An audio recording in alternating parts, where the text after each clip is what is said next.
Facebook just served up another quick fix meme. This one declares, before you accept a cancer diagnosis, detox parasites. Sounds dramatic, right? Unfortunately, it's also medically misleading. Let's unpack why. Hi folks, I'm Dr. Brandon Drabeck. I'm a naturopathic doctor. Hope you're having a beautiful day. Welcome back to my office. I know scrolling past sensational health claims can be tempting, especially when they promise a simple answer to something as terrifying as cancer. But as a naturopathic doctor who actually tests for parasites and supports your immune system when they're present, I can tell you that this meme distorts the science, oversimplifies how cancer works, and risks steering people away from legitimate diagnostics and timely treatment. And today we're going to go myth busting. So first, where does this idea come from that hidden parasites cause cancer? So much of it traces back to the work of Dr. Gunther Enderlein. He was a German zoologist and bacteriologist. He was born in 1872. He was a brilliant microscopist for his time, but the field of pathology was still in its infancy, and germ theory was less than 50 years old. Antibiotics didn't even exist, and electron microscopes were decades away.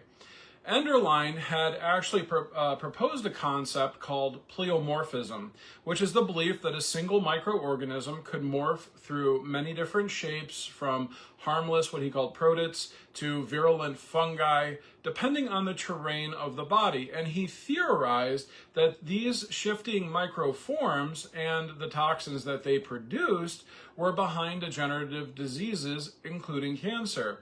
Now, to be fair, pleomorphism wasn't an outrageous hypothesis back in 1920.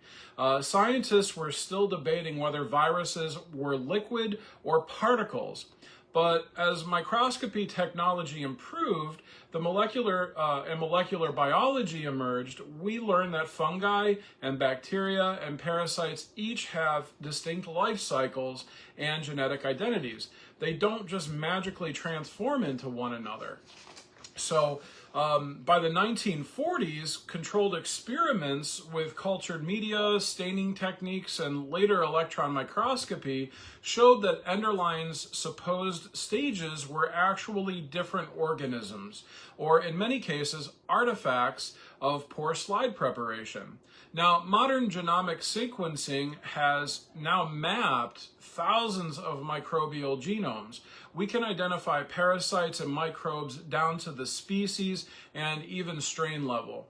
No reputable study, though, has been demonstrated that a plasmodium parasite, for example, shifts from fungus or a cancer seed. In short, pleomorphism was an early imaginative attempt to explain disease, but it failed overall scientific validation long term. So why are we still seeing memes that echo Dr. Enderlein's theories a century later? Well, one, it's an appeal of the simple solution, right? You just detox parasites, cancer disappears, is way more comforting than facing a complex multifactorial nature of malignancy. Two, you get a lot of anecdotal testimonials. So if someone feels better after an herbal cleanse, it's easy to attribute that improvement to parasites without any lab confirmation. And lastly, there's a lot of commercial incentives. Guys, this is about money. Wellness industry is a huge industry. It makes way more money than medical and pharmaceutical put together. And so, these types of things create fear. Parasite detox kits, they sell, they make a lot of money. And that fear, of course, like I said, it converts into revenue. So by repeating disproven theories doesn't make it true, no matter how many likes a post gets. So first of all, we got to ask ourselves, what are parasites actually? And let's ground ourselves in some real definitions. A parasite is an organism, and I'm going to read it for you here, is an organism that lives on or inside a host, deriving nutrients at the host's expense. These are grouped into protozoa, which are single-celled organisms like Giardia or Cryptosporidium, helminths, which are worms like roundworms, hookworms, and tapeworms, Ectoparasites, which are of course those external freeloaders like lice or mites. And parasites, of course, are real. They can cause anemia, digestive distress, malabsorption, and so many other things. They do not spontaneously spark cellular mutations that lead to breast cancer or leukemia. Some chronic infections, like schistosoma in parts of Africa, for instance, are linked to higher rates of bladder cancer, but that's due to chronic inflammation, not some sort of mystical shapeshift here. So in evidence-based naturopathic practice, here's how we handle suspected parasitic infections. One, getting a good clinical history. Understanding your health history is extremely important. And also understanding what your risk of exposure, whether you've traveled, what sources of water you drink from, if you have pets, if you eat undercooked foods like sushi, etc. But also there's lots of different laboratory tests we can do, like O&P testing, which is for ova and parasites. That's a stool test. It's microscopy that's performed by certified labs.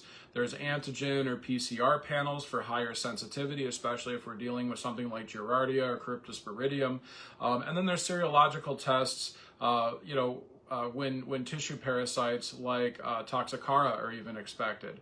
On the medical end of it, of course, there's imaging and other specialty tests like doing ultrasound or MRIs for different types of cysts if they're warranted. And the treatment is just as methodical. If needs be, I refer to a medical physician that can provide pharmaceutical interventions, because there are times when pharmaceutical interventions are needed. But in my world, I use botanical adjuvants like berberine-rich herbs or wormwood when the evidence supports their efficacy or safety, as well as nutritional support to repair gut integrity and replenish micronutrients. See, a legitimate protocol is driven by evidence, not memes, okay?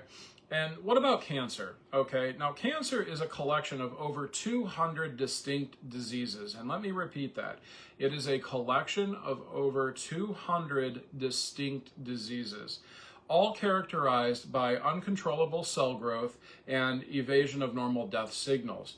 Now, yes, and chronic infections can contribute to certain types of cancers, like think HPV and cervical cancer, H. pylori and stomach cancer, hepatitis B and liver cancer. But each of these links is backed by decades of epidemiological and mechanistic data.